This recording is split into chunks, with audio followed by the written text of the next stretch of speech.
ቀጥታ ወደ ርዕሱ ስገባ ጥምቀት ለድህነት የሚለው የቤተ ክርስቲያን ዋነኛና ተቀዳሚ ትምህርት ነው። ምክንያቱም ጌታ ኢየሱስ ክርስቶስ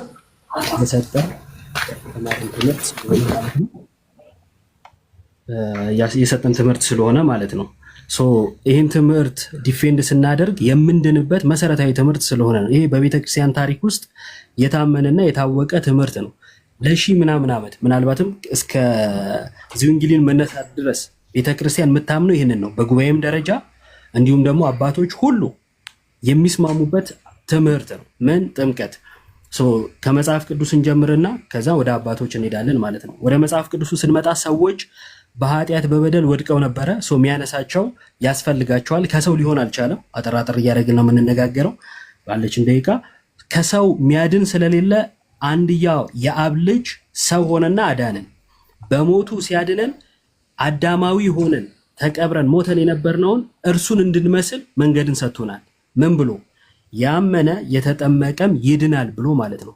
ለመዳን ምን አስፈልገው አለ ጌታ ኢየሱስ ክርስቶስ? እኔ የሰራሁላችሁን ስራ እመኑ፣ ከዛ ደግሞ በጥምቀት በኩል ከእኔ ጋር አንድ ሁኑ አለ። የቱ ጋር ነው ይህን ያለው? ገላትያ ምዕራፍ 3 ቁጥር 27 ላይ የተጠመቀ ማንን ለብሷል አለ? ክርስቶስን ለብሷል።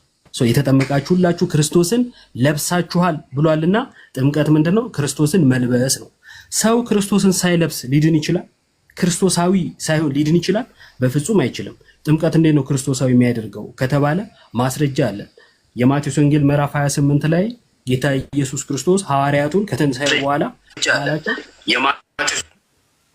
አሕዛብን ሁሉ በአብ በወልድ በመንፈስ ቅዱስ ስም እያጠመቃችሁ ደቀ መዛሙርቴ አድርጓቸው አለ። ምን ማለት ነው ደቀ መዝሙር መሆን ከተባለ? በሌላ ስፍራ እዚሁ ወንጌል ላይ በወንጌላችን ማለት ነው ደቀ መዝሙር መሆን የሚለው ወይም ደቀ መዝሙር የሚለውን የጌታ መሆን ብሎ ይተረጉመዋል ማለት ነው። ስለዚህ ሰዎች አምነው ሲጠመቁ ነው የጌታ የሚሆኑት ማለት ነው። ታዲያ ጥምቀት ለድነት አይደለም የሚሉ ሰዎች የሚጣረሱት ከማጋ ነው ሲባል ከጌታ ትምህርት ጋር ነው ማለት ነው። ጴጥሮስን በመልእክቱ ምን ብሎ ተናግሯል?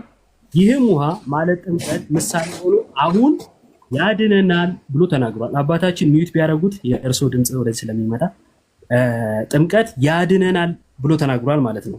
እኛ የጴጥሮስ ልጆች ስለሆንን ጴጥሮስ እንዳለ ይህም ውሃ ማለት ጥምቀት ምሳሌ ሆኖ አሁን ያድነናል ብለን እናምናለን ማለት ነው። እንዲሁም ደግሞ የጳውሎስን የድህነት መንገድ መመልከት እንችላለን። በሐዋርያት ሥራ ምዕራፍ 22 ላይ ጳውሎስ ሳኦል እያለ በደማስቆ መንገድ ጌታ እንዳገኘው ይናገርና ለምን ታሳድደኛል ይለዋል ጌታ። ከዛ እኔ ማሳድድ አንተ ማነህ? ይሄ የቃላት ልውውጥ ከተደረገ በኋላ ወደ ከተማ ሂድ፣ የምታደርገውን በዛ ይነግሩሃል አለው። ካመነ በኋላ ወደ ከተማ ገብቶ ነበረ። ወደ ከተማ ከገባ በኋላ አናንያ ምን አለው?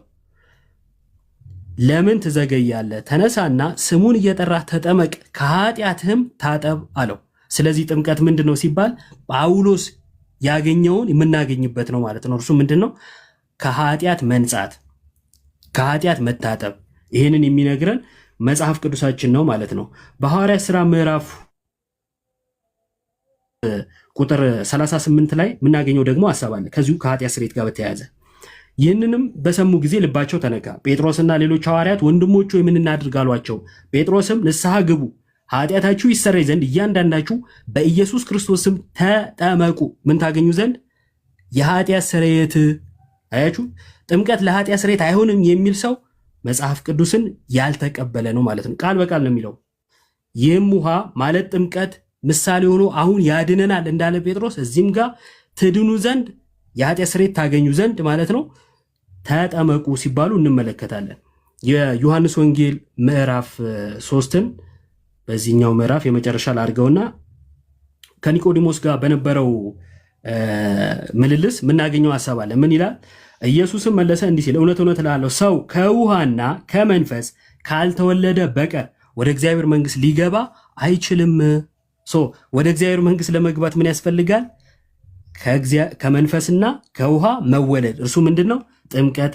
የቤተ ክርስቲያን አባቶች በአንድ ድምፅ ይህንን ጥምቀት ብለው ፈተውታል።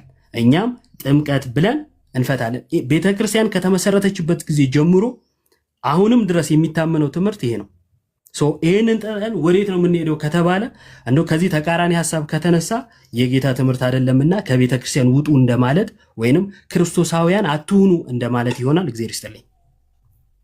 እሺ ሰዓት ከነ በትክክል ነው የተጠቀምከው ዮባ፣ እናመሰግናለን። በመቀጠል ደግሞ ቃና 5 ደቂቃ ተጠቅመው ጥምቀት ለመዳን አይደለም ብለው ከሆነ የሚያምኑት እሱን ማስረጃዎችን እየጠቀሱ 5 ደቂቃዎት ሲያልቅ ደግሞ ይጨርሳሉ ማለት ነው። ይቀጥሉ።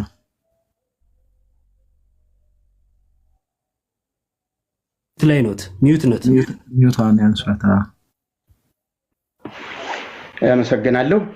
በመጽሐፍ ቅዱስ ኃጢአት ይሰረይ ዘንድ ኃጢአታችሁ ይሰረይ ዘንድ የሚሉ ተደጋጋሚ ቃላቶችን እናገኛለን።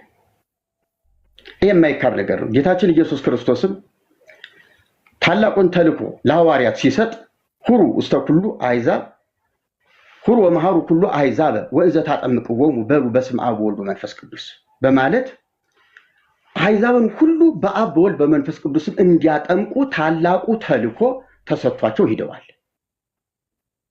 ይሄ ምንም የሚያጠራጥር ነገር አይደለም። እዚህ ላይ እኔ እንደ ተሐድሶ ጥምቀት ኃጢአት ያስተሰርያል፣ ጥምቀት ኃጢአት ያስተሰርያል፣ የኃጢአት ስርየት ጥምቀት ሲል ቤዛነትን ያሰጣል ማለት ግን አይደለም ብዬ አምናለሁ። ጥምቀት ቤዛነት ቢሆን ኑሮ ኢየሱስ ተጠምቆ እዚያ ላይ ስራውን በጨረሰ ነበር። ጥምቀት ስርዓት ነው። ከስርዓት ጋር ደግሞ ከላኪው ጋራ ከአባት ጋራ መተባበር ነው። ስርዓትነቱ ትብብር ነው። ሐዋርያው ቅዱስ ጳውሎስ በሮሜ መልእክቱ ምዕራፍ 6 ቁጥር 4 ላይ እንግዲህ ክርስቶስ በአብ ክብር ከሙታን እንደተነሳ እንዲሁ እኛም በአዲስ ሕይወት እንድንመላለስ ከሞቱ ጋር አንድ እንሆን ዘንድ በጥምቀት ከእርሱ ጋር ተቀበርን። ክርስቶስ ተጠመቀ ማለት ለኃጢአት ስርየት አይደለም። ጥምቀት የኃጢአት ስርየት አይደለም። ክርስቶስ ሞተ ቤዛ ሆነ ሲባል ለቤዛነት አይደለም። ክርስቶስ ለእኛ ትእዛዝንና ስርዓትን ሲሰጥ አደረገው። ያንን ስርዓት እኛ ስንፈጽም፣ በተለይ ጥምቀት ነው ርዕሳችን፣ ጥምቀትን ስንፈጽም ከክርስቶስ ጋር በመተባበር አንድ አማኝ በክርስቶስ አመንኩ የእግዚአብሔር ልጅ ሆንኩ ብሎ በአፉ መስክሮ ባይጠመቅ እንደ ክርስቲያን አይቆጠርም። በመጀመሪያቱ ቤተክርስቲያንም ካመነ በኋላ ተምሮ ምን እናድርግ ሲል መጠመቅ ነው። ውሃ ነው እንዳልጠመቅ የሚከለክለኝ ምን አለ ሲል ኢየሱስ ክርስቶስ የእግዚአብሔር ልጅ እንደሆነ ብታምን ተፈቅዷል አለው። የእግዚአብሔር ልጅ እንደሆነ አምኛለሁ ሲል ይሄ ሰውዬ እዚህ ላይ ነው የዳነው። ቀጥሎ ጥምቀቱ ለምንድን ነው የሚጠብቁ? ተጨማሪ ደህንነት ሊያሰጠው ሳይሆን ከክርስቶስ ጋራ የክርስቶስን ሞት በጥምቀት ለመተባበር ያደረገው ታላቅ ምስክርነት ነው። ክርስቶስ ሞተ። ጥምቀት አንዲት ናት የሚባለውም ከዚህ የተነሳ ነው። አንድ ሰው ሁለቴና ሶስቴ አይጠመቅም። ጥምቀት አንዲት ናት። ምክንያቱም ክርስቶስ አንዴ ለኛ ሞተ፣ ተደጋጋሚ ስላልሞተ። ሁለቴ ሶስቴ ቢሞት ኑሮ ጥምቀትንም በዚያው ልክ እንደጋግመው ነበረ። ነገር ግን ለአንድ ሞቱ አንድ ጊዜ ብቅ ጥልቅ በማለት ብቻ ሞቱንና ትንሣኤውን እናበስራለን፣ ከእርሱ ጋር መተባበር እናደርጋለን። ሐዋርያው ጳውሎስም ይሄንን ነው የሚገልጠው። ሌሎች ጥቅሶች አሁን ኃጢአት ስርየት ማለት እነዚያ ሰዎች ሲጠመቁ መጀመሪያ ላይ በሕይወታቸው በነበሩበት አሕዛባዊ ልምምድ፣ አይሁዳዊ ልዩ ልዩ ልምምድ ነበራቸው። ይሄ ምድራዊ የሆነ ከእግዚአብሔር ፊት ርቀው የነበሩበት ከእግዚአብሔር ፊት ተለይተውበት የነበረበት ሕይወት የኃጢአት ስርየት፣ ንስሐም እኮ ራሱ የኃጢአት ስርየት ነው። ንስሐም የኃጢአት ስርየት ነው። ነገር ግን ንስሐ የኃጢአት ስርየት ስለሆነ በንስሐ ነገሩ አይቋጭም። በኦሪት መስዋዕት ማቅረብ የኃጢአት ስርየት ነበረ፣ በዚያ አይቋጭም። እንዲያውም ጌታችን ኢየሱስ ክርስቶስ አሌለክሙ ጸሐፍት ወፈሪሳውያን እለትከይዱ ባሕረ ወየብሰ ከመ ታጥምቁ አሐደ ፈላሴ ወተጠሚቆ ትረስይዎ ካዕበተ ገሃነም፣ የብሱን በእግር ባህሩን በመርከብ እየዞራችሁ አንድ ሰው ለማጥመቅ ትዞራላችሁ፣ ካጠመቃችሁት በኋላ ግን መልሳችሁ የገሃነም ልጆች ታደርጋላችሁ ተብሎ ሲነገር ያ ጥምቀት ለስርየት ኃጢአት አይደለም። ጥምቀቶች ሁልጊዜ የራሳቸው ተልእኮና መልእክት አላቸው። አንድ ነገር ማረጋገጥ ያለብን ኢየሱስ ክርስቶስ እንኳንስ የኛ ጥምቀት ይቅርና የኢየሱስ ጥምቀት እንኳን ለኛ ቤዛችን አይደለም። ለእኛ ቤዛችን አይደለም። የኢየሱስ ክርስቶስ ቤዛችን ሞቱ ብቻ ነው። በዘላለም ሊቀ ካህናትነት በዘላለም መስዋዕት በአብ ፊት ራሱን አቅርቦ በእግዚአብሔር ቀኝ ለዘላለም የተቀመጠ የተባለው ቤዛችን እዚያ ላይ ነው ያለው እንጂ በጥምቀት ቤዛነት፣ በቁርባን ቤዛነት፣ በንስሐ ቤዛነት የሚገኝ ከሆነ ቤዛነቱ ተሸርሽሯል፣ ተከፋፍሏል።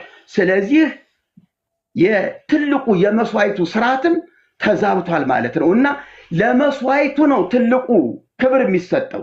ይሄ ማለት ግን አማኞች እያመኑ መጠመቅ፣ ከክርስቶስ ጋር መተባበር፣ ሞቱን መምሰል፣ በህይወታቸው መገለጥ ግዴታቸው ነው። ሰዓት ጨርሰዋል ቃና። እሺ እናመሰግናለን። አንደኛውን ዙር ርዕሳችሁን ጠብቃችኋል ብዬ አስባለሁ። ጥሩ አድርጋችሁ ፈጽማችኋል። አሁን ወደ ሁለተኛው ዙር እሱ ምንድነው ቃና ያነሱት ላይ ኢዮባ ወንድማችን ሪፍሌክሽን ትሰጣለህ። እንደዚሁም ደግሞ ኢዮባ ያነሳው ላይ ቀጣይ ሲደርሶት እርሶ ይሰጣሉ ማለት ነው። 5 ደቂቃ ነው አሁንም ያለው። ቀጥል ኢዮባ። እሺ እግዚአብሔር ያክብርልኝ። ቀጣይ ያነሷቸውን ሐሳቦች እንመልከት። የመጀመሪያው ሮሜ 6:4ን ጠቅሰዋል። ለድህነት የሚለው በነገራችን ላይ አስቀድሞ አወዛጋቢ ነገር እንደተናገሩ ልጠቁማችሁ እወዳለሁ። ለምን ከተባለ አዎ ለኃጢአት ስርየት የሚል በመጽሐፋችን ላይ አለ ይሉና መልሰው ግን ለኃጢአት ስርየት አይደለም ይላሉ። እንዴት ነው የሚለውን በኋላ በጊዜያቸው ያብራሩልናል። ወደ ሐሳቡ ስመጣ ሮሜ 6:4 ላይ ከቁጥር 3 ጀምሬ ላንብብላችሁ። ወይስ ከክርስቶስ ኢየሱስ ጋር አንድ ትሆኑ ዘንድ የተጠመቃችሁ ሁላችሁ ከሞቱ ጋር አንድ ትሆኑ ዘንድ እንደተጠመቃችሁ አታውቁምን ይላል። ስለዚህ ጥምቀት ከሞቱ ጋር አንድ ለመሆን ምን ያልነው ነው የተጠመቅነው ነው ማለት ነው። ከክርስቶስ ሞት ጋር አንድ የምንሆንበት ነው። ቁጥር 4 ላይ እንግዲህ ክርስቶስ በአብ ክብር ከሙታን እንደተነሳ ክርስቶስ እንዲሁ እኛም በአዲስ ሕይወት ስለተመላለስን አይልም የሚለው እንድንመላለስ ነው። እንድንመላለስ ተጠመቅን ማለት የተጠመቅነው አሮጌውን ማንነት ትተን በአዲስ ሕይወት ለመመላለስ ነው። ምክንያቱስ አዲስ ሕይወት ስላላገኘን ነው አምላክ ሰው መሆን ያስፈለገው አዲስ ሕይወት ሊሰጠን። የሰጠንን በምን ተቀበል ነው? በጸጋ መቀበያው በጥምቀት በኩል ማለት ነው። ስለዚህ ሮሜ 6 ለድህነት መሆኑን በተለይ የጥምቀት ቴዎሎጂ በደንብ የተብራራበት ነው። እንቀጥል። ከሞቱ ጋር አንድ እንሆን ዘንድ በጥምቀት ከእርሱ ጋር ተቀበርን ይላል። በአዲስ ሕይወት ለመመላለስ ከሞቱና ከትንሣኤው ጋር መተባበር ያስፈልጋል። እርሱም በጥምቀት ነው። ሞቱን በሚመስል ሞት ከእርሱ ጋር ከተባበርን ትንሣኤውን በሚመስል ትንሣኤ ደግሞ ምን እንላለን? እንተባበራለን። በሞቱ የተባበረ ነው በትንሣኤው የሚተባበረው። ይህንን ደግሞ የምናገኘው እንዴት ነው? በጥምቀት። እሺ ከዛ ምን የሚል ሐሳብ ተነሳ? ክርስቶስ የተጠመቀው ለኃጢአት ስርየት አይደለም የሚል ነገር አነሱ። ማን ነው ክርስቶስ የተጠመቀው ለኃጢአት ስርየት ነው ብሎ የተናገረ ነው ወይስ ራሱ ጥያቄ ፈጥሮቦት ነው የሚለው? እንግዲህ ፈጥሮቦት ከሆነ በዚሁ ልነግሮት እወዳለሁ። ኢየሱስ ኃጢአት የለበትም። ንጹሕ የእግዚአብሔር በግ ለመስዋዕት የቀረበ የእኛን መስዋዕት የተሸከመ እድፈት ወይንም ደግሞ ምንም ኃጢአት የሌለበት ከኃጢአት በቀር እኛን የመሰለ እንዲህ ያለ ሊቀ ካህን ይገባናል ብሎ በዕብራውያን ምዕራፍ 7 ቁጥር 26 ላይ የተናገረለት ጳውሎስ ንጹሕ ክርስቶስ ነው እና ለኃጢአት ስርየት ሊጠመቅ አይችልም። የዮሐንስ ጥምቀት ከተነሳ የሐዋርያት ሥራ ምዕራፍ 19 ላይ ሄደው ማንበብ ይችላሉ። ዮሐንስ ያጠምቅ የነበረው ለንስሐ ነው። ክርስቶስ ደግሞ ለእኛ የፈጸመልንን እርሱ ለኃጢአት ስርየት ተጠመቀ የሚል ሐሳብ እኛም አላነሳንም፣ ከየት እንደሰሙት ባላቅም ማለት ነው። ከዛን ባይጠመቅ እንደ ክርስቲያን አይቆጠርም የሚል ነገር በመሃል ላይ ሲናገሩ ሰማው። ሰው አምኖ ካልተጠመቀ ወይም ባይጠመቅ እንደ ክርስቲያን አይቆጠርም አሉ። እግዚአብሔር ያክብርልን። ውይይቱ እዚህ ጋር ነበር የሚያበቃው፣ ግን ሰዓቱን ጠብቀን እንጨርሰው በሚለው ነው እንጂ ሰው ከጥምቀት ከተለየ ክርስቶስን አልለበሰምና በእምነት ብቻ ሊድን አይችልም። ይሄ ፕሮቴስታንታዊ አስተምሮ ነው። ይሄ ፕሮቴስታንታዊ አስተምሮ ደግሞ በቤተክርስቲያን ታሪክ ውስጥም ትምህርት ውስጥም የለም። ከዛ ተመለሱ ነው የኛም ሐሳብ። የሚታደስ ነገር የለም፣ ራሳችሁን አድሱ የሚል መልእክት አዘል ነው ማለት ነው። ከዛን ጥምቀት ምስክርነት ነው ብለዋል። ጥያቄና መልስ ላይ ከየት እንዳመጡ ጠይቆታለሁ። ከዛን የኢየሱስ ጥምቀት ቤዛ አይደለም የሚል ነገር አነሱ። የኢየሱስ ጥምቀት የሚለውን ቅድም ስለመለስኩኝ ቤዛ የሚለውን ሐሳብ እንዴት እንደተረዱት ባላቅም ቤዛነትን ስናነሳ የክርስቶስ ቤዛነት ሰው ከመሆኑ ነው የሚጀምረው። ሰው ሳይሆን አይደለም መስቀል ላይ የተሰቀለው። ቤዛነት ምንድን ነው ከተባለ ክፍያነት ነው። ክፍያን ያገኘነው ደግሞ እርሱ ዘላለማዊው ቃል ዘላለማዊው አምላክ ከድንግል ሞት፣ ረሃብ፣ መገረፍ፣ እነዚህ ነገሮች የሚስማሙትን መከራ መቀበል የሚስማሙትን ስጋ የራሱ አድርጎ በስጋ በኩል ነው መከራን የተቀበለልን ማለት ነው። ስለኛ የሞተው በስጋው ነው። እነዚህን ነገሮች ያደረገው ዘሎ ዕለተ ዓርብ በቃ ኢየሱስን ያወቅነው ዕለተ ዓርብ ነው አይደለም።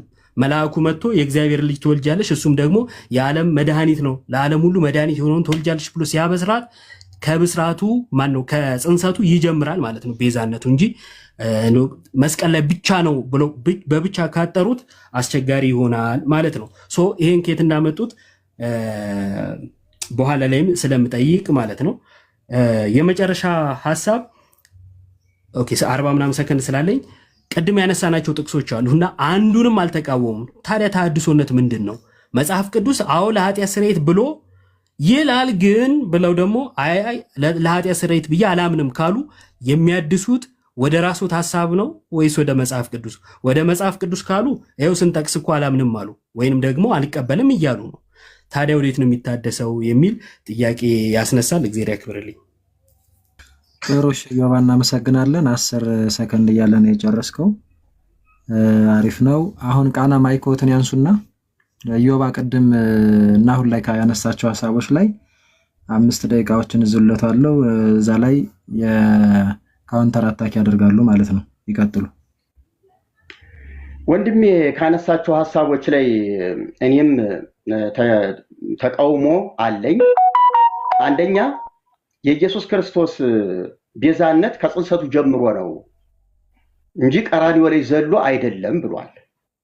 ይሄ ፍጹም ስህተት ነው ባይነኝ። እኔ እንደ እግዚአብሔር ቃል እንደ መጽሐፍ ቅዱስ ጌታችን ኢየሱስ ክርስቶስ የተጸነሰው ከጽንሰት ጀምሮ ቤዛ ሊሆን ሳይሆን ስደቱም ሁሉ ቤዛነታችን አይደለም። ወደ ቀራንዮ የሚሄድ የእግዚአብሔር በግ ነው። በጉ ቀራንዮ ላይ ነው የሚሰዋው። ካህኑ እዚያ ላይ ነው። መስዋዕቱም እዚያው ነው። መሰዋውም እዚያው ነው። ጽንሰት ላይ መሰዊያ የለም፣ ሊቀ ካህናትም የለም። ስለዚህ ኢየሱስ ክርስቶስ እንደ መልከጼዴቅ የዘላለም ካህን ሲባል መልከጼዴቅ ከአብርሃም ጋር በተገናኘባት ቅጽበት 30 ደቂቃ ትሁን 20 ደቂቃ አትታወቅም፣ አጭር ንግግር ነው የተነጋገሩት። መልከጼዴቅ ህብስትና ወይኑን ይዞ ወጥቶ ተቀበለው። አብርሃም ከአስራቱ ሰጠው። መልከጼዴቅ አብርሃምን ባረከው። ይህች ብቻ ንግግር ተጠናቀቀች። መልከጼዴቅ አባትና እናት የሉትም፣ ለዘመኑ ጥንት የለውም፣ ምንም አይታወቅም ተባለ። ነገር ግን በእግዚአብሔር ልጅ ተመስሎ ካህን ሆኖ ይኖራል ተባለ። ካህንነቱ እዚያች ላይ ከአብርሃም ጋር የተገናኘባት ህብስትና ወይንን ይዞ የቀረበባት ሰዓት ናት። አብርሃም ተፈስሐ፣ አብርሃም ተመነየ፣ ተፈስሐ ወተነበየ ምስጢረ ሞትከ ክርስቶስ አመ በበግ ርእየ ስትል ቤተክርስቲያኗ እዚያ ላይ ያለውን የመልከጼዴቅን እና የአብርሃምን ግንኙነት ጠቅሳ ነው። ጌታችን ኢየሱስ ክርስቶስ በዮሐንስ ወንጌል አብርሃም ቀኔን ያይ ዘንድ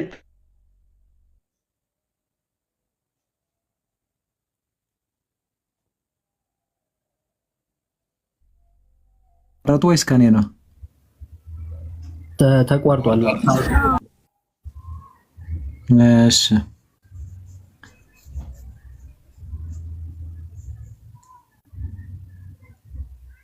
አይ ቲንክ እናስወርዳቸው ይሆን እንደና ይመለሱ ወይስ እንዴት ይሻላል? ዘግቶባቸውም ሊሆን ይችላል ባትሪ። ወርዶ ይመለሱ ክሮሲ። ግን ራሳቸው ናቸው ወረዱ። ቆይ እንሞክር።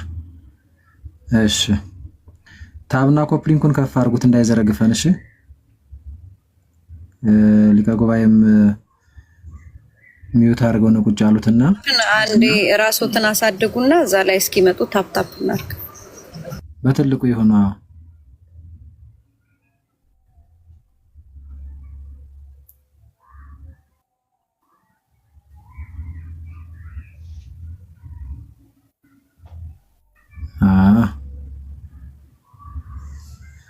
እሺ 3 ደቂቃ ላይ ነው ያቆሙት። ከስር ካሉ ምናልባት አንድ ቁጥር ይጻፉ። ቃና ከስር ካሉ ትንሽ ቢዚ ነገር አለውና ኮፕሊንኩ ከፍ አድርጉት አንዴ። ቀስት ኮፕሊንክ አንዴ ቶሎ በሉ። 1.8 ነው ያለው። ከስር አንድ ቁጥር እየጻፉ ነው መጥተዋል። ልኬላችኋለሁ። አንዴ ቀስት ኮፕሊንክ አድርጉ። እሺ ረስታችሁታል። ቶሎ በሉ። ልኬልዎታለሁ። ቃና ይቀበሉ።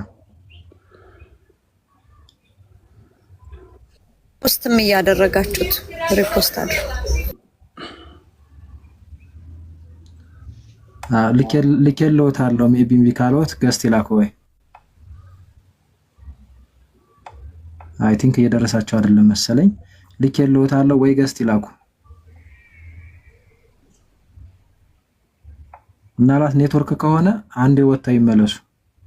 ቤቱን ፎሎ አድርገውታል ብዬ አስባለሁ። ወይ ወጥተው እንደገቡ ወይ አንድ ቁጥር ይጻፉ ወይ ገስት ይላኩ። ቃና የሉም እኮ ይታያል። አንድ ሲጽፋ ሙሉ ወጥቶ ከተመለሱ ድንገት ኢንቫይት ተደርጎም ላይ ገቡ ስለሚችሉ ከቲክታክ ወጥቶ ይግቡ። ድጋሚ ኢንቫይት ተደርጓል። ኢንቫይት ተደርጓል። ቃና ካሉ እንዳለ ይውጡና ተመልሰው እንደገና ይግቡ።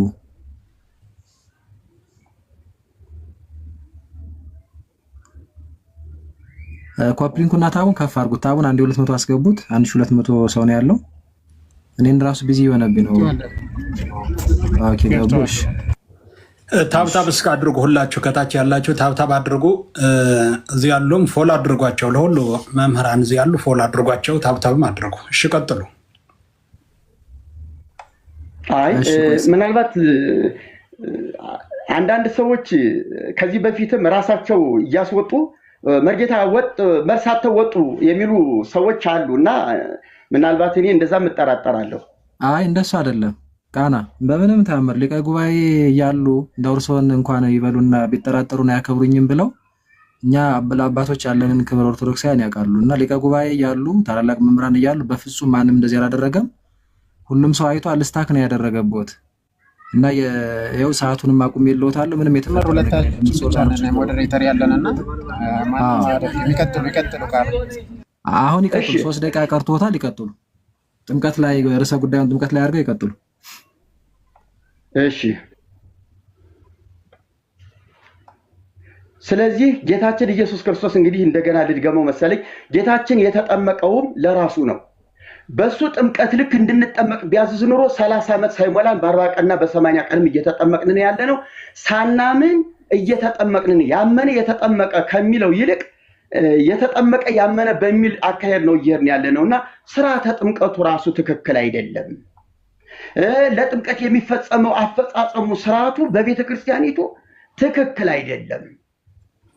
ይሄ የተዛባ ነው። ተሐድሶ ያስፈልገዋል፣ መታረም ያስፈልገዋል።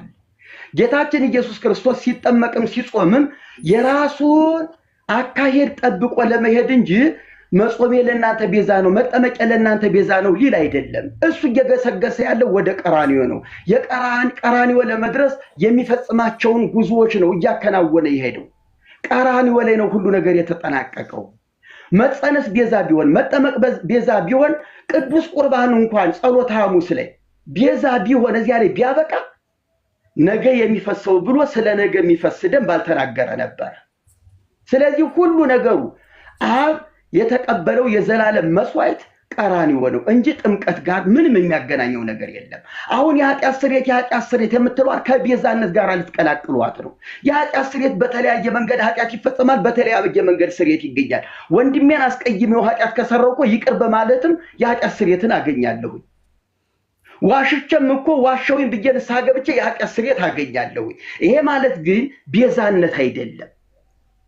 ስለዚህ ተጠምቄ የኃጢአት ስርየት አገኘው ማለት የጸሎተ ሐሙስ ዕለት ወይም ደግሞ ቅዱስ ቁርባን ዛሬ ተቀብዬ የኃጢአት ስርየት አገኘው ማለት የዘላለም ቤዛነት አገኘው ማለት አይደለም። ቤዛነት ድግግሞሽ የለውም። በአንዱ በኢየሱስ ብቻ በእርሱ ብቻ የተከናወነ ስራ ነው። ማናችንም ጣልቃ የምንገባበት አይደለም። የኛ ስራ ድርሻ የለውም። ጥምቀታችን ስርዓት ነው። ከአብና ከመንፈስ ቅዱስ ከልጁም ጋር ህብረት ለማድረግ የምንፈጽመው ስርዓት ነው። ቤዛ ነው ካላችሁኝ የኃጢአት ስርየት የምትለዋና ቤዛነትን እንወያይባት። ብዙ የኃጢአት ስርየት ማግኛ መንገድ ስላለ፣ ስለዚህ እኔ የምለው ወንድሜ አሁን ቅድም ሁሉንም አንዱንም አልጠቀሰውም ማለት ስለጠቀስከው ጥቅሱን እኔ ራሴ እዚህ ቦታ ብዬ መድገም አስፈላጊ አይደለም። ነገር ግን ሐሳቡን ነው እኔ ደግሞ የምፈልገው። ሐሳቡን ለምሳሌ እኔ አሁን የጴጥሮስን ስለዚህም ጥምቀት ምሳሌ ሆኖ አሁን ያድነናል ብለኛል። እሱን ክፍል እስቲ እንደው ተስማምተን በጋራ ጊዜ ያንተም ጊዜ የኔም ጊዜ ሳይሆን በጋራ ጊዜ አውጥተን እናንብበው፣ ወይም ደግሞ ካስፈለገ በእኔ ጊዜ ነው ያነበዋለሁ። አመሰግናለሁ። እኛም እናመሰግናለን። ቃና በሰዓት ነው የጨረሱት። 1-3 ሰከንድ ሲቀር አሪፍ ነው። እሺ አይ ቲንክ ጥያቄና መልስ ላይ ነው የደረሳችሁት። አሁን ቃናም ማይክዎትን እንደተነሳ ነው እዩ ማይክን ታነሳና ጥያቄ 10 ደቂቃ ዛለሁኝ። ለጥያቄ 10 ደቂቃ ነው ቅድም ያልኳችሁ የነበረው የተስማማችሁት እና 10 ደቂቃ ትጠይቃችኋለህ። ቃናም ያው አጭር መልስ ከሆነ የሚፈልገው አጭር መልስ ይሰጣሉ፣ ማብራሪያ ከሆነ የሚፈልገው ማብራሪያ ይመልሳሉ ማለት ነው። ኋላም ኢዮባ በተራው እንደዛ ያደርጋል። ስለዚህ ኢዮባ ዝግጁ ነህ? ዝግጁ ነኝ። ቃና ማይኮትን ያንሱና ጥያቄ እና መልስ ስለሆነ 10 ደቂቃ ጠይቆት ከዛ 10 ደቂቃ ደግሞ በኋላ ላይ ይዤሎት እርሶ ይጠይቁታል። ጥምቀት ላይ ትኩረት አድርጋችሁ በተለይ እንደዛ ተጠያይቁ። እሺ አስጀምረዋለሁ። ቀጥል ኢዮባ። እሺ እግዚአብሔር ያክብርልኝ። ኢየሱስ የተጠመቀው እርሶ ስላነሱት ነው እንጂ ኢየሱስ ጥምቀት አልነበረም ርዕሱ። ያው ብዙ ትንሽ የተወሰኑ ከርዕስ ወጣ ብለውብኛል፣ ችግር የለውም። ኢየሱስ የተጠመቀው ለራሱ ነው ብለዋል። ምን ሊያገኝ ለራሱ? አጭር መልስ ምን ሊያገኝ? ኢየሱስ የተጠመቀው ለራሱ ነው ብለዋል እኮ። ለራሱ ሲጠመቅ ምን ሊያገኝ? ለንስሐ ነው የተጠመቀው፣ ንስሐ ሊገባ ሲጀመር ለኃጢአት ስርየትም አይደለም። ኢየሱስ የተጠመቀው ከዓለም ለመለየትና የአብ ልጅ መሆኑን ለመግለጥ መስቀልን ደግሞ የቀራንዮን መስቀል ለመሸከም ነው የተጠመቀው። ከዓለም ለመለየት መጠመቅ መለየት ነው። እሺ ከዓለም ለመለየት ነው የተጠመቀ የሚለውን ያሳዩኝ ማስረጃ። ኢየሱስ ከዓለም ለመለየት ተጠመቀ የሚል ማስረጃ። አውዱን እኮ ነው የምትረዳው። የግድ ለእያንዳንዷ ቃል ጥቅስ መጠበቅ አለብህ እንዴ?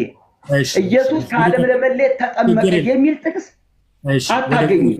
እሺ ወደ ቀጣይ ጥያቄ ልሂድ። እሺ ጥምቀት ምስክርነት ነው ብለው ነበር። ማስረጃ የቱ ጋር ነው ምስክርነት የተባለው? ጥምቀት ምስክርነት ነው የተባለው የቱ ጋር ነው? ቅድም ምስክርነት ነው ብለው ነበር። ጳውሎስ እኮ የገለጠው ሮሜ 6 ላይ ከእርሱ ጋር ለመተባበር በጥምቀት ተቀበርን ሲል መተባበር ነው። መተባበርማ ትክክል እስማማለሁ። እኔ ምስክርነት ነው የሚለውን ነበር የጠየቅኩት። የለም እሺ የተሐድሶ አንድ ሰነድ እንዲያሳዩኝ ይፈልጋለሁ። ጥምቀት ለኃጢአት ስርየት ነው የሚል የተሐድሶ የእምነት መግለጫ አለ? የለም። እሺ እርስዎ ጥምቀት ለኃጢአት ስርየት ነው ብለው ያምናሉ? ለኃጢአት ስርየት ይሆናል፣ ቤዛነት ግን አያሰጥም። ስለ ቤዛነት አልጠየቅኩም። ለኃጢአት ስርየት ነው ብለው ያምናሉ እርስዎ? አያሰጥም። የኃጢአት ስርየት አያሰጥም? ይኸውልህ ለኃጢአት ስርየት ያሰጣል፣ ይቅርታ፣ ቤዛነት አያሰጥም። ለኃጢአት ስርየት ግን ይሆናል ነው ያልኩኝ። እሺ የአባቶችን ትምህርት ይቀበላሉ? የምቀበለውም አልቀበለውም አለ የሚያስገድደኝ ይሄ መብቴ ነው። ንጹሑን መርጬ እንደ እግዚአብሔር ቃል እቀበለዋለሁ። ለምሳሌ ቅዱስ ጎርጎርዮስ ዘኑሲስ በእንተ ጥምቀት ስለ ጥምቀት ባስተማረበት ትምህርቱ ላይ ጥምቀት ከኃጢአት የሚያነጻ ነው ይላል። ይቀበሉታል? አልቀበለውም። ቅዱስ ቄርሎስ ቆይ የኔ ሰዓት ነው። ቅዱስ ቄርሎስ ዘኢየሩሳሌም እርሱም በእንተ ጥምቀት ስለ ጥምቀት ባስተማረበት ላይ 3ኛው ምዕራፍ ቁጥር 10 ላይ ማንም ሰው ካልተጠመቀ በቀር መዳንን አያገኝም ይላል። ይቀበሉታል? አልቀበለውም። አይቀበሉም። እሺ ወደ ቀጣይ ጥያቄ ልምጣ። ጴጥሮስ በአንደኛ ጴጥሮስ ምዕራፍ 3 ቁጥር 21 ላይ ይህም ውሃ ማለት ጥምቀት ሆዞናል። ይህም ውሃ ማለት ጥምቀት ምሳሌ ሆኖ አሁን ያድነናል ይላል። ያድነናል ያለው ምንን ያድነናል ያለው? እሱን ነው አንተን የምጠይቅህ። አንተ የጠቀስከው ጥቅስ ስለሆነ እዚህ ላይ አንተ እንድታብራራልኝ እጠይቅሃለሁ። እሺ አብራራለሁ። ለእኔ ግን ይመልሱልኝ። ያድነናል የተባለው ምንድን ነው? የእርሶን ውሃው ነው። ውሃው ያድነናል ብለው ያምናሉ እርሶ? ይኸውልህ አንተ ቃል በቃል እያዳንዱ ስትሄድ ያድነናል አያድነንም ከምን እንደሚያድን ይኸውልህ ብለው ያምናሉ እርሶ? ከምን ላይ እንመጣለን? ይቅርታ የኔ ተራ አይደለ? አንዴ የኔ ተራ ስለሆነ ከምን ያድናል የሚለው ጋር እንመጣለን፣ ችግር የለውም። እርሶ ግን ልክ እንደ ጴጥሮስ ያድነናል ብለው ያምናሉ? ጥምቀትን ያድናል። እሺ ከምንድን ነው የሚያድነው? ከጊዜያዊ ኃጢአት ማስረጃ ከጊዜያዊነት አይደለም። ይኸውልህ ያድናል ስል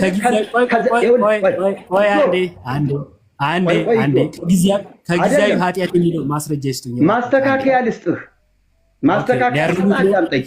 ይኸውልህ ከኃጢአት ስርየት ያድናል፣ ጥምቀት ያድናል ስል ቤዛነት ጋር እንዳታያይዘው ነው የኔ ጥያቄ። አላያይዘው። አሁን ደግሞ የኃጢአት ስርየት ያስገኛል አሉ። እሺ ከምን ያድናል የሚለውን ከጊዜያዊ ኃጢአት ብለዋል። እስኪ ማስረጃ ይስጡኝ። ከጊዜያዊ ኃጢአት የሚለው ቤዛ ስለማይሆን ጊዜያዊ ያልኩት ቤዛ ስለማይችል ከጊዜያዊ ኃጢአት የሚል ማስረጃ። እኔ ጥምቀት ቤዛ ይሆናል የሚል ክርክር አልተከራከርኩም። እርስዎ ነው ከቅድም ጀምሮ እሱ የሚያወሩት ማስረጃ የለው። እሺ ቆይ ችግር የለም፣ ወደ ቀጣይ ልሂድ። ዮሐንስ ወንጌል ምዕራፍ 3 ላይ ሰው ዳግመኛ ከውሃና ከመንፈስ ካልተወለደ በቀር ወደ እግዚአብሔር መንግስት ሊገባ አይችልም ይላል። ስለዚህ ወደ እግዚአብሔር መንግስት ለመግባት ከውሃና ከመንፈስ መወለድ ያስፈልጋል ብለው ያምናሉ? በመንፈስ ከተወለደ ከውሃ ተወልዶ አዎ ልክ ነው። ሁለቱንም ማከናወን አለበት። ከውሃና ከመንፈስ መወለድ አለበት።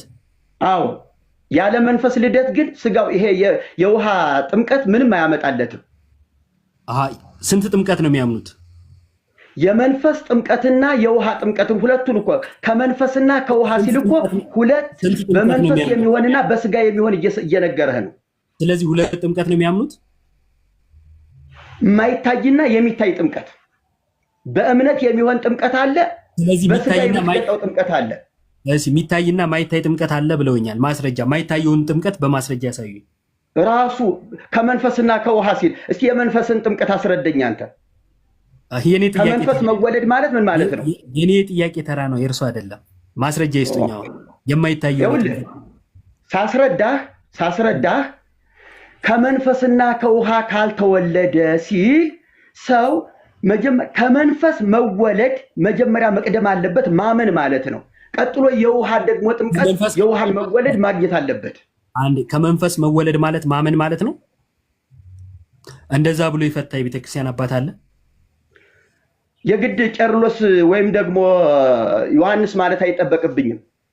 ኦኬ እኔ ራሴ መጽሐፍ ቅዱስን ከተረዳሁት እኔ እነግርሃለሁ፣ ተረጉምልሃለሁ። እሺ ቄርሎስም ዮሐንስም ሳንል ጽጌን መቀበል ግዴታ አለብንም እያሉኝ ነው። መጽሐፍ ቅዱስን ትቀበለዋለህ?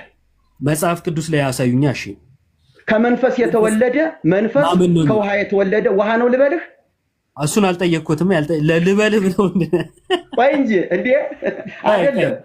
ከመንፈስ መወለድ ማለት ማመን ነው ሲሉ ማስረጃ ነበር የጠየቅኩት። ይኸውልህ ሰው እኮ አንድ ሰው አመንሁ ሲል እኮ ላመኑትና ለተቀበሉት የእግዚአብሔር ልጆች ሆኑ ዘንድ ስልጣን ሰጣቸው ነው የሚለው። ሰዓቴ ሳያልቅ ወደ ቀጣይ ጥያቄ ልሂድ።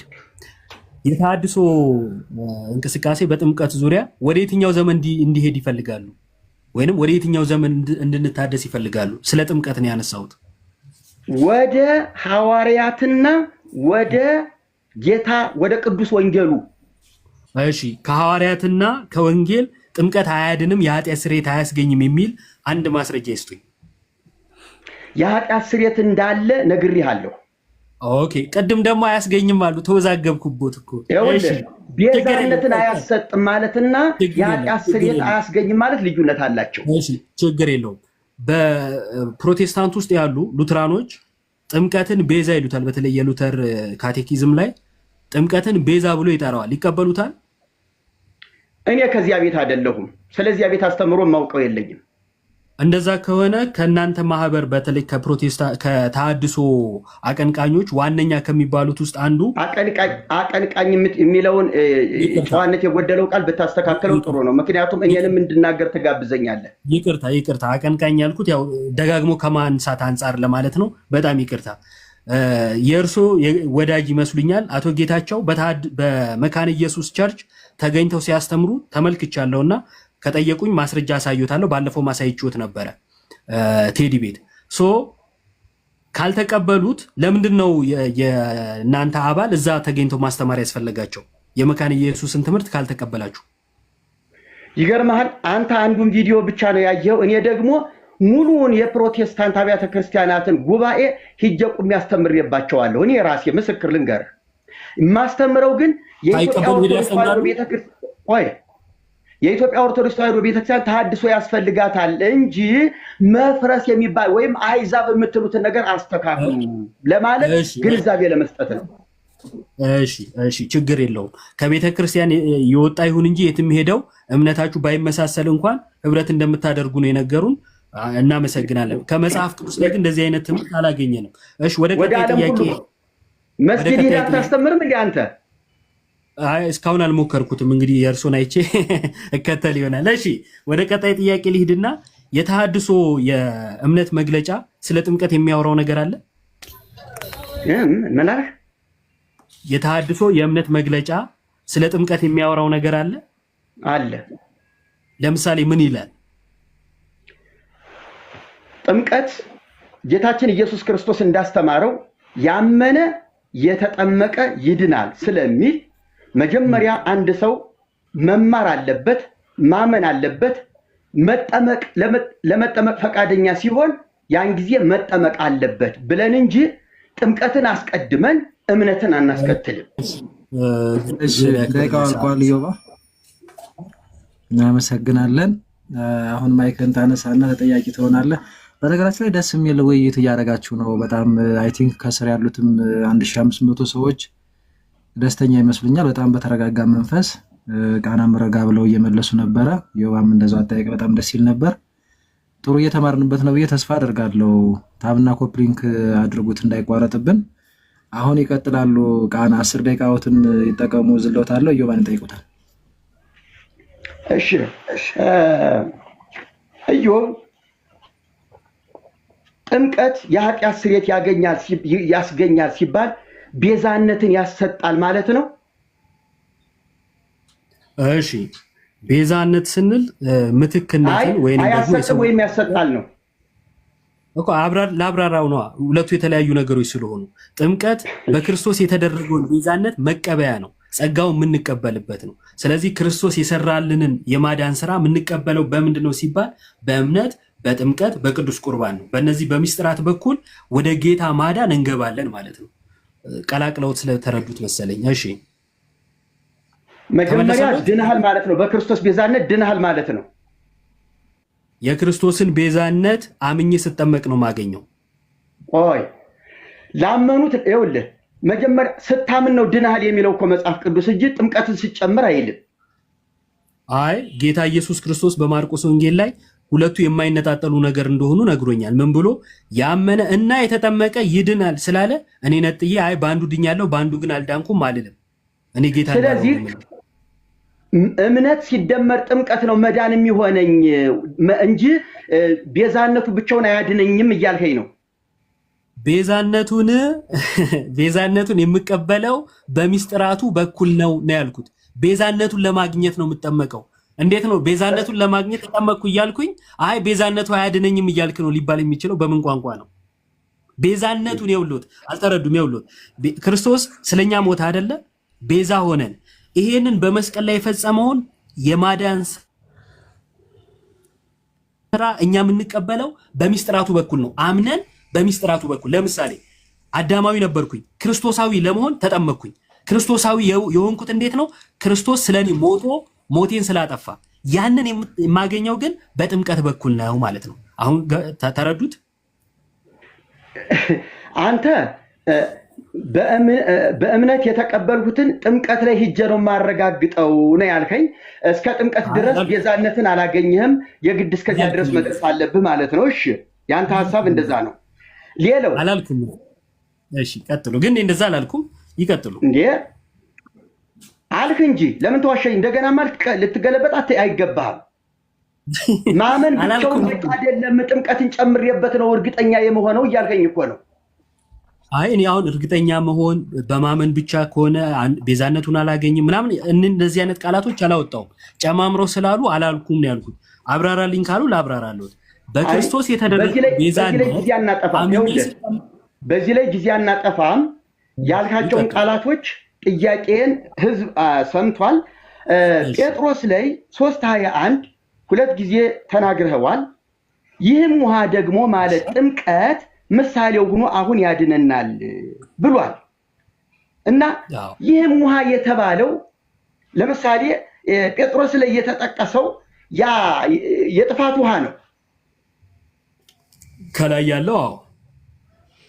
ያለው የጥፋት ውሃ ነው። ያንን ከገለጠ በኋላ ነው ይህም ውሃ ብሎ ከዚያ ጋር አነጻጽሮ ያ ውሃ የወረደው ለምንድን ነው? እሺ በጣም ጥሩ ጥያቄ ነው። እግዚአብሔር ያክብርልኝ።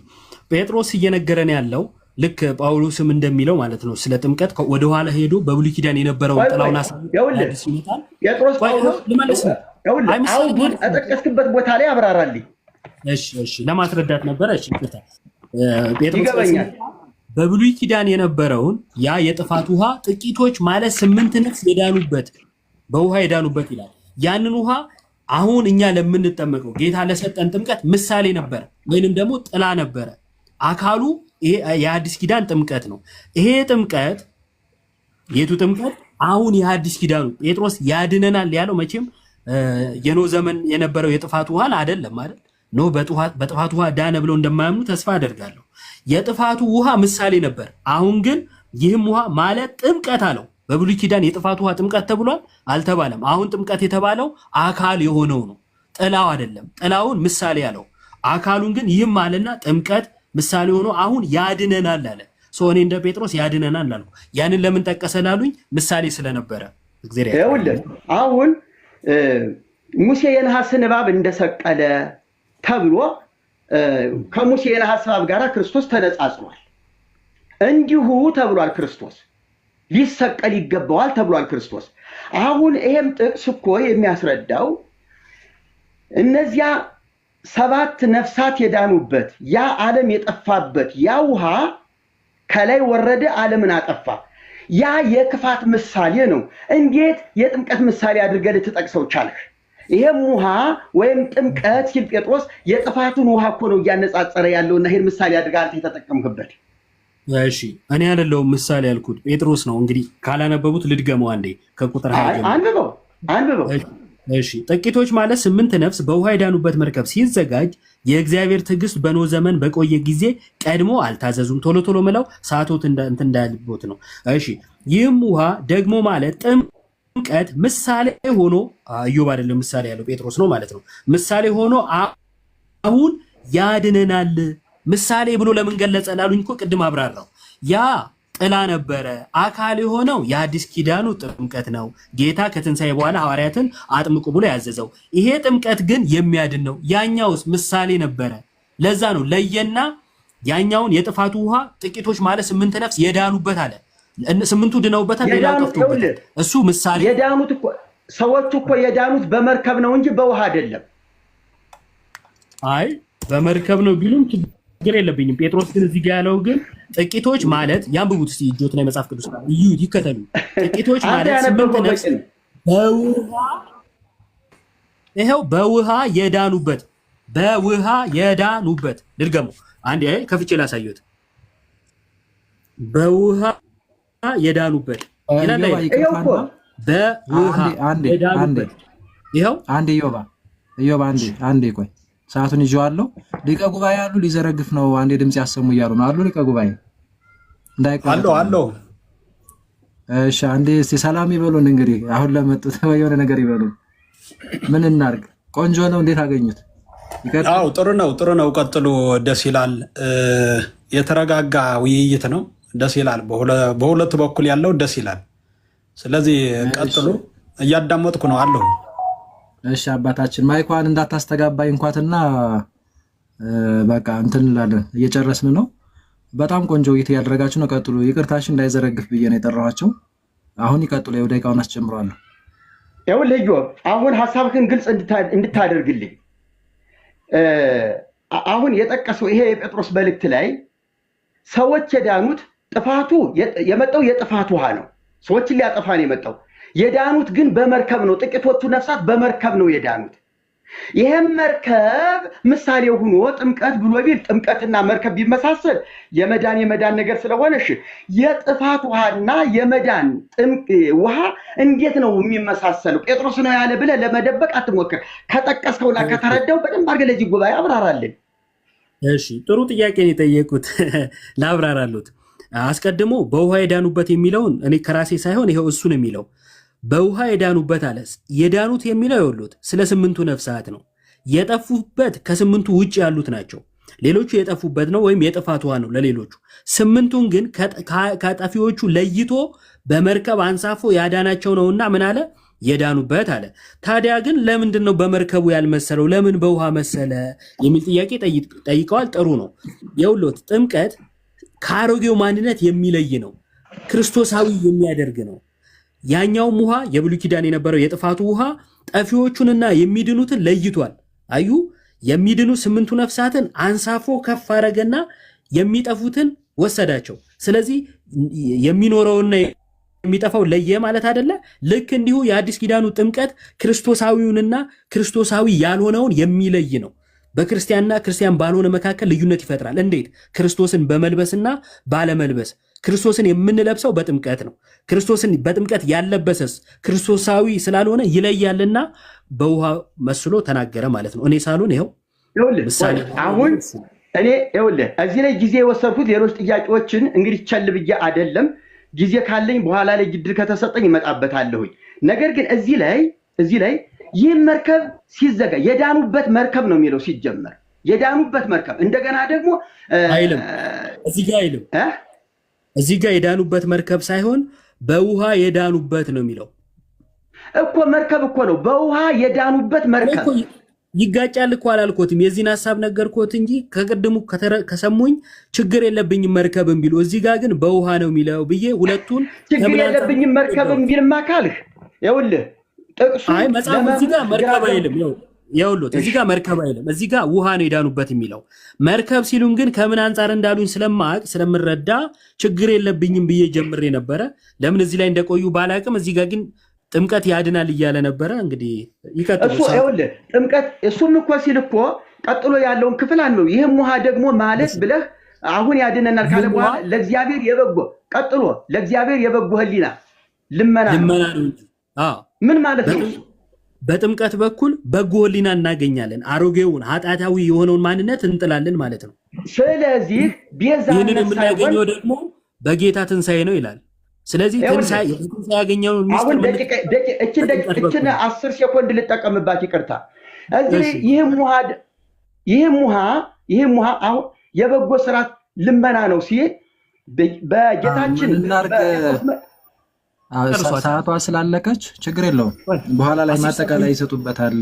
ፌር እንዲሆን ወይ ጨርሱት። ይቀጥሉ። ስለፈቀደ ችግር የለውም። ይቀጥሉ። እጥር አድርገው። ይህ ምንድን ነው የሚለው ቁጥር እዚህ ላይ ምንድን ነው የሚለው? የሰውነትን ይህም ሆኖም አሁን ያድናል የሰውነትን እድፍ ይቅርታ ለእግዚአብሔር ጥቂቶች ማለት 8 ነፍስ በውሃ የዳኑበት መርከብ ሲዘጋጅ የእግዚአብሔር ትዕግስት በኖህ ዘመን በቆየ ጊዜ ደግሞ አልታዘዙም። ይህም ውሃ ደግሞ ማለት ጥምቀት ምሳሌ ሆኖ አሁን ያድነናል የሰውነትን እድፍ ማስወገድ አይደለም ማለት። አሁን የሰውነትን እድፍ ማስወገድ አይደለም ማለት ለኃጢአት ስርየት አይደለም ማለት ነው። የኃጢአት ስርየት የሚወገደው በእምነት ነው ማለት ነው። ይሄ ከክርስቶስ ጋር ለመተባበር ሞቱንና ትንሣኤውን ለመመስከር ማለት ነው። ጴጥሮስ እኮ እንደዚህ ነው ያስቀመጠው። ይቅርታ ጨርሻለሁኝ። በኋላ ለሱ ደቂቃ ተጨምሮለት እንዲሰጠው እጋብዛለሁ። አመሰግናለሁ። እሺ ችግር የለውም። እሺ ቃና እናመሰግናለን። ኢዮባም እንደዛው። አሁን የማጠቃለያ እስካሁን ከመግቢያው ጀምሮ ጥያቄና መልሱን እንትን ያላችሁበትን ማጠቃለያ ነው የምትሰጡን። 5 ደቂቃ ዝላችኋለሁ። ኢዮብ አንተንም ትቀድማ። እሺ ልቀጥል። ያው እኔ ሰዓቴን ችግር የለውም። አሁን መጨረሻ ላይ ከሰሯት ስህተት ልጀምር። የሰውነት እድፍ ማስወገድ አይደለም ማለቱ እኮ ለኃጢአት ስርየት አይደለም ማለቱ ነው አሉ። ይሄ የእርሶ ትርጉም ነው። አንድም አባት አያመጡም። አንድም የቤተክርስቲያን መጽሐፍም የቤተክርስቲያን አባቶችንም እንዲሁም ከመጽሐፍ ቅዱስ ምንም አይነት ማስረጃ ሊያመጡ አይችልም። የሰውነት እድፍ ማስወገድ አይደለም ማለት ያው ከቤተ ክርስቲያን ውጪ በመናፍቃኑ አዳራሽ በየሆቴሉ ውሃ ባገኙበት ሁሉ የሚያደርጉት መንቦጫረቅ እርሶን ማለት አይደለም የሌላውም ጭምር ነው። ይሄ የሰውነት እድፍ ማስወገድ ነው። የሰውነት እድፍ ማስወገድ ያልሆነው በቤተ ክርስቲያን ውስጥ የሆነ ሐዋርያዊ ቅብብሎሹን በጠበቀ መልኩ የሆነ የሚደረገው ያ በመጽሐፍ ቅዱስ የተገለጸውን ጥምቀት ነው። የሰውነት እድፍ ማስወገድ አይደለም፣ ሻወር አይደለም፣ ጸጋ መቀበያ ነው ማለት ነው እንጂ ለኃጢአት ስርየት ማለት እኮ አይደለም ያሉት። ከየት እንዳመጡት ባላቅም ማለት ነው። ያነሱት ብዙ ነገር የለም እውነት ለመናገር እንትን ማለት አይደለም። ጥምቀት ለኃጢአት ስርየት ነው ይሉና መልሰው ደግሞ አይደለም ይላሉ። እየሆነ አይሆንም ነው የሆነብኝ ውይይቱ ማለት ነው። ይቅርታ አድርጉልኝ። ለምንድን ነው እንዲያልኩት? ሲጀምሩ ለኃጢአት ስርየት አይደለም ይሉና ትንሽ ቆይተው ለኃጢአት ስርየት ነው ይላሉ። አያድንም ይሉና ያድናል ይላሉ። አይ ያድናል ስል ግን ይሉና አይ ለጊዜያዊ ኃጢአት ነው። እሺ ማስረጃ የለም። እንደዚህ ነው የሆነብንና ተሐድሶ ማለት ቤተክርስቲያን ወደ ቀደመ ትምህርቷ ትመለስ ከሆነ የቀደመ ትምህርት ሲጠየቁ ማመን ነበረበት። አንድም የቤተክርስቲያን አባት ስለ ጥምቀት ያስተማረውን አይቀበሉ። የሚቀበሉት ካለ እከሌ የሚባል የቤተክርስቲያን አባት ስለ ጥምቀት ያስተማረውን እቀበላለሁ ብለው ይጥቀሱ። እኔ ጊዜ እሰጣለሁ በኋላ ማለት ነው። ምንም ችግር የለም። ደቂቃ ቢያንሶትም ቅድም የጠቀስኳቸው አባቶች ነበሩ። ቅዱስ ጎርጎርዮስ ዘኑሲስ ስለ ጥምቀት ያስተማረውን ጥምቀት ከኃጢአት ያነጻል ይቀበላሉ ስላቸው አይቀበሉም። ቅዱስ ቄርሎስ ዘኢየሩሳሌም ደግሞ ማንም ሰው ካልተጠመቀ በቀር መዳንን አያገኝም ይላል። ይቀበላሉ? አይ አልቀበልም ይላሉ። ታዲያ ወደ የትኛው አባት ወደ የትኛው ቤተክርስቲያን ታሪክ ነው የሚመልሱን? ቤተክርስቲያን በታሪኳ ጥምቀትን ከድህነት ለይታ አያድንም ብላ አታቅም። ሐዋርያት እንደዛ አላስተማሩም። ጌታ አላስተማረም። ሐዋርያን አበው አላስተማሩም። ማንም እንደዛ ያስተማረ የለም። እርሶ ግን ከየት እንዳመጡት አላቅም። ይሄ ከማርቲን ሉተር በኋላ ዝዊንግልና የመሳሰሉት የሚያነሱት ሐሳብ ነው። ማርቲን ሉተር እንኳን እንደዛ አያምንም። ብዙ ጊዜ ፕሮቴስታንቱ አዳራሽም ችግር የለውም ሄደን እናስተምራለን ስላሉ እነሱን ያነሳሁት ከርሱ ውጭም ከመሰሉት ይቀራል። ወደ ቤዛነት ልምጣ። ቅድም ስላነሱት ጥምቀት ቤዛነት አይደለም እያሉ ደጋግመው ይናገራሉ። ጥምቀት ቤዛነት ነው አላለም። ያልነው ምንድን ነው? በክርስቶስ የተደረገውን ቤዛነት መቀበያ ነው። ይህ ምስጢር ጸጋ መቀበያ ነው ነበር ያልነው። እንግዲህ ሳይረዱት መሰለኝ የጴጥሮስ ላይ ያድናል ብለዋል። እንደ ጴጥሮስ እንደማያምኑ ነግረውናል። የዮሐንስ 3 ላይ ደግሞ ምን አይነት ነገር ተናገሩ? ዮሐንስ 3:5 ላይ ከመንፈስ መወለድ ማለት ማመን ነው አሉ። ከመንፈስ መወለድ ማመን የሚል ማስረጃ አሉት? የለም። ከራሶት ነው። ስለዚህ ልቀበል አልችልም ማለት ነው። እኔ አባቶች ያስተማሩትን ነው የምቀበለው። አንድም የቤተክርስቲያን አባት ይህንን ክፍል ዮሐንስ 3:5ን ከጥምቀት ለይቶ አላስተማረም፣ ከድነት ውጭም አድርጎ አላስተማረም ማለት ነው። ቤዛነቱ ስቅላቱ ላይ ብቻ ነው፣ መስቀል ላይ ብቻ ነው የሚል ነገር ተናገሩ። ስለዚህ ክርስቶስ የተቀበለው መከራ እስከ መስቀል እስኪደርስ ድረስ ያለው መከራ ከቤዛነቱ ነጠሉት ማለት ነው። እንዲህ አይነት ነገር የለም። ድንግል ማርያም የወለደችው የዓለምን መድኃኒት ነው። ዮሐንስ መጥምቀ መለኮት ቅዱስ ዮሐንስ ኢየሱስ ወደ እርሱ ሲመጣ አይቶ የዓለምን ኃጢአት የሚያስወግድ የእግዚአብሔር በግ አለ። ገና ሲመጣ ነው ያየው፣ መስቀል ላይ አይደለም ያየው ዮሐንስ። አዩ ማርያም ስትወልደው የዓለምን ኃጢአት የሚያስወግደውን በግ ነው የወለደችው። ጌታ ኢየሱስን ነው የወለደችው። የተወለደው እርሱ ቤዛ ነው። የተወለደው እርሱ አዳኝ ነው። አዳኙን ወልደዋለች። መስቀል ላይ ብቻ ከሆነ 33 ዓመት ለምን ተመላለሰ? ለምን ወንጌልን ለሐዋርያቱ አስተማራቸው? ለምን ሐዋርያትን መርጦ ላካቸው? ዝም ብሎ ዕለተ ዓርብ ተገኝቶ ተሰቅሎ ለምን አላበቃም ጉዳዩ? ይሄ ከቤተ ክርስቲያን ታሪክ እንደው መጽሐፍ ቅዱስንም ያነበበ የማያነሳው እኔ በጣም የተሳሳተ አመለካከት ነው። ለጌታ ለኢየሱስ ክርስቶስ ያላችሁንም አመለካከት እንደው ሰብሰብ ብላችሁ እንደ ተሐድሶ ብትመለከቱት ጥሩ ነው ብዬ አስባለሁ። ይህን ለምን አነሳው? በቅርቡ ባደረጉት ኢንተርቪው ላይ አንዳንድ ትምህርቶቻችሁ ላይ ገና እየሰሩ ያሉት ነገር እንዳለ ገና እየተሰራ እንደሆነ ስለነገሩን ማለት ነው። ይህንንም ክርስቶስ ላይ ያላችሁንም ነገር ብታዩት ጥሩ ነው ለማለት ነው። ይታደስ ይላሉ፣ ግን ወደ ኋላ ዘመን ስናይ እርሱ የኋለኛውን ዘመን ስለማይቀበሉት ማለት ነው። ስለዚህ ስለ ጥምቀት ያለው የቤተ ክርስቲያን ትምህርት ለኃጢአት ስርየት፣ ከክርስቶስ ጋር አንድ መሆን፣ አዲሱን ማንነት መልበስ፣ ክርስቶስን መልበስ ገላትያ 3:27 ላይ እንደሚለው ሆኖ ሲያበቃ እርሶና ተሐድሶ የሚለው ምንድነው እንቅስቃሴ እንዳጠቃላይ ይህንን ሁሉ የቤተክርስቲያን ትምህርት የቤተክርስቲያን አባቶችንም ትምህርት ተቃውሞ ጥምቀት ለኃጢአት ስርየት አይደለም የሚል ትምህርት ይዘዋል። ይህ ትልቅ ስህተት ነው። እግዚአብሔር ያክብርልኝ። እሺ ዮሐና እናመሰግናለን። እሺ ቃና ማይኮትን ያንሷትና 5 ደቂቃ አለዎት። እንደየው ማጠቃላይ ይሰጣሉ። የመጨረሻችሁ ነው ይሄ ማጠቃላይ። አመሰግናለሁ። ሁላችሁም ከታችም ሆናችሁ በዛ በላችሁ የምትከታተሉ እዚህም ያላችሁ እህት ወንድሞቼ እግዚአብሔር ይባርካችሁ። እንደናንተ አመለካከት የጌታ ጥምቀት ለራሱ ደህንነት ነው በ30 ዓመቱ ስል አይደለም የሚል እና ለራሳችን ለኛም ጭምር እንደሆነ ተደርጎ ተሰጥቷል። ይሄ በፍጹም ስህተት ነው። ኢየሱስ ክርስቶስ ለራሱ የሆናቸው ነገሮች በፍጹም ሰውነቱ ሊተገብራቸው ሊሆናቸው የሚገቡ ነገሮች ያደረጋቸው ናቸው። ለቤዛነት አይደሉም። እንደ ሰው እንደ አንድ አገልጋይ ጾመ፣ ጸለየ፣ ለአገልግሎት ወጣ። ልክ ይሄ መርህ ነው፣ የአንድ አገልጋይ መርህ ነው። ያንን ነው ኢየሱስ ክርስቶስ ያደረገ።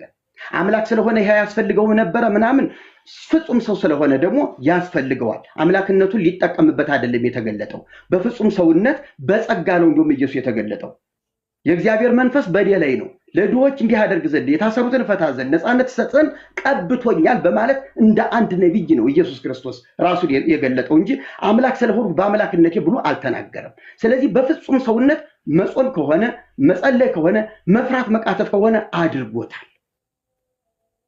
እንደ አንድ አገልጋይ እንደ አንድ ፍጹም ሰው መገለጫዎቹ ሆነዋል።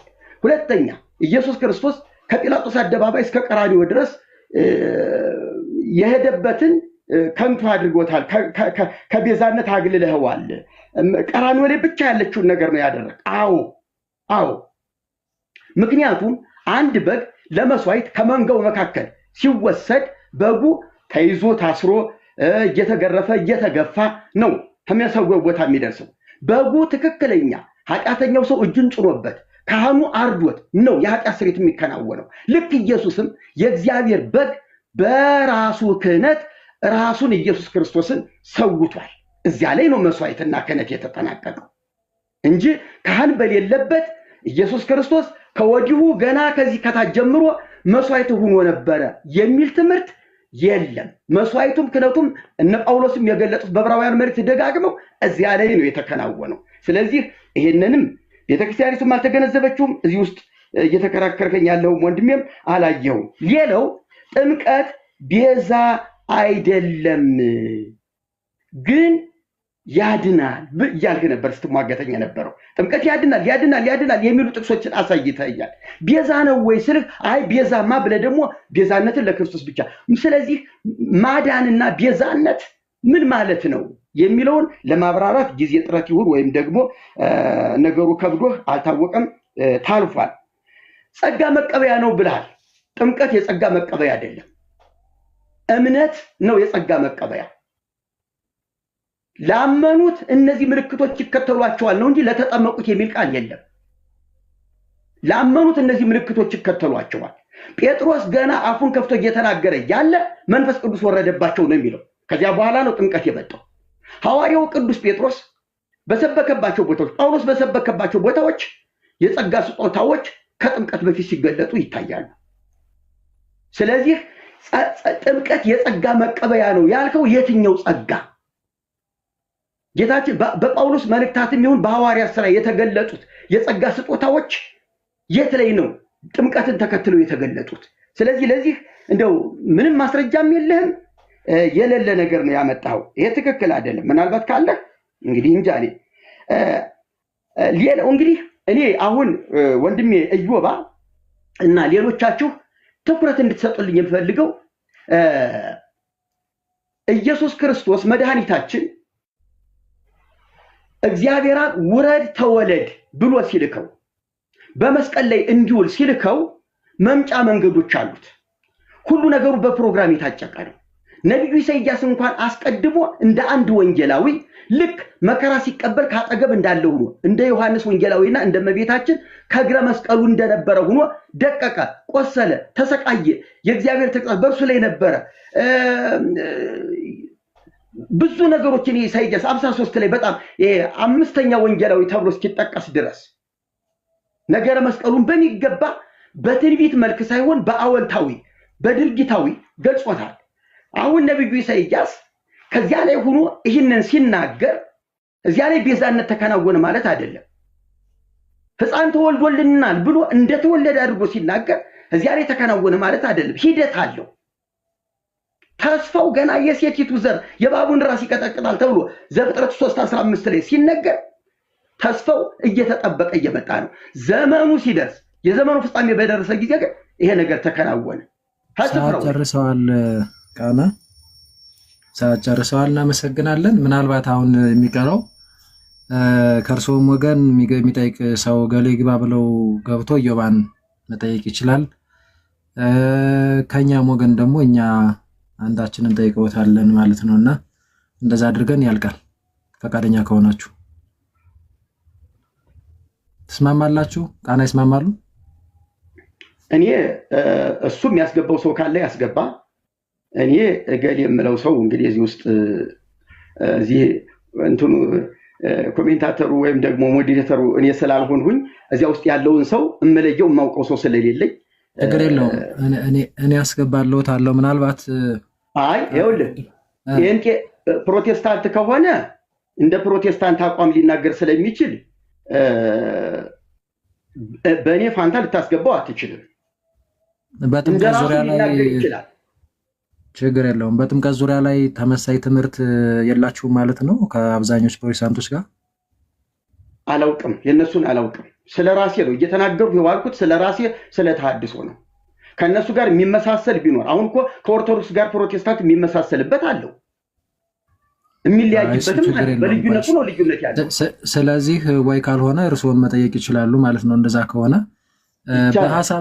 በሀሳብ ግን የቃናን ትምህርት የምትስማሙ ካላችሁ አይ ቲንክ ከስር ተሐድሶችን እያየሁ ነበረ ቃና እና እንደዛ አይነት ለምሳሌ ማን አንድ ቁጥር ሊጽፉልኝ ይችላሉ። ለምሳሌ ካሉ ወጥተው ካልሆነ ስም እንዳልሳሳት ደቂቀ እስጢፋኖስ የሚል አይቻለሁ መሰል፣ አንድ ተሐድሶ የሚልም አይቻለሁ። አይ ካላችሁ አንድ ቁጥር ጻፉ፣ አንድ ቦታ እንልቀቅላችሁና ግቡ። አይ አሪፍ ነው እየገለጹት ያለው ጥሩ ነው እንደዚህ የሚሉ አንድ ሁለት ልጆች አይቼ ነበር፣ አንድ ሁለት ሰዎች። አይ እነሱ ምናልባት ከሌላ ቤተ እምነትም የሆኑ ነገር ግን ሀሳቡ የተመቻቸው ሊሆኑ ይችላሉ። ሜቢ የእርስዎን ትምህርት አብዛኛው ሰው አይቀበልም ማለት ነው እንዴ? እንደዛ መሰለኝ አሁን ሲነግሩኝ። ስለዚህ እንደዚህ እናድርግ። አንድ ሁለት ሰው ኦርቶዶክስም እኮ ማለት የሚቀበለኝ ያለ ፈርቶ ካልሆነ በስተቀር ችግር የለም። ይኸው አቀጥል እስቲ ምን ነው? እሺ በቃ እናንተ የምትጠይቁ ጠይቁና እሳቸው እኔን ይጠይቁኛ። እንግዲህ ሰው ስለሌለ ከዛም ጥሩ። እውነት ለመናገር ጥያቄዎች እኔም አሉኝ አዋይ ሆኜ የቆየው ቢሆንም ግን ሜቢ አንድ ብዙ ጥያቄ ነው ያለኝ። 1 4 5 6 እንዴት እናድርግ? ቤተ ማርያም ማይካነሱ ምናልባት ጊዜ ካለ ብንጠይቃቸው ብዬ ነው። ዲያቆንም አለ ሜቢ ሊጠይቁ ይችላሉ። ግን ጥምቀት ላይ ባይረዝምና ያው በጣም ስለተወያዩ ማለት ነው። አሁን እንደተወያዩ በቁርባንም እንዲቀጥሉ ለምን የእኛ ቁርባንን የጌታ ስጋና ደምን ስለማይቀበሉ እዛ ላይም ከኢዮባ ጋራ አሁን በቃ ጥሩ ውይይት ነው የተካሄደው። በዚህ ወይ ቢቀጥሉ መልካም ነው እና ትምህርቱ በደንብ ቢገለጥ ወደ ቁርባን እንሄዳለን ማለት ነው። አጠር ብሎ ክርስቶፎሮስ እርሶ ይጠይቁ፣ በቃ ችግር የለውም። ምናልባት ዝም ብለን አጭር ነገር ትንሽ ቅድም የተምታታ ነገር እንደው የሰማው ስለመሰለኝ እንዲያጠሩ እሳቸውም ከማለትም አንጻር ነውና 1 4 ደቂቃ የሚሆነው ስጀ ጠይቂያቸው እንደተባለው ቅዱስ ቁርባን ላይ ደግሞ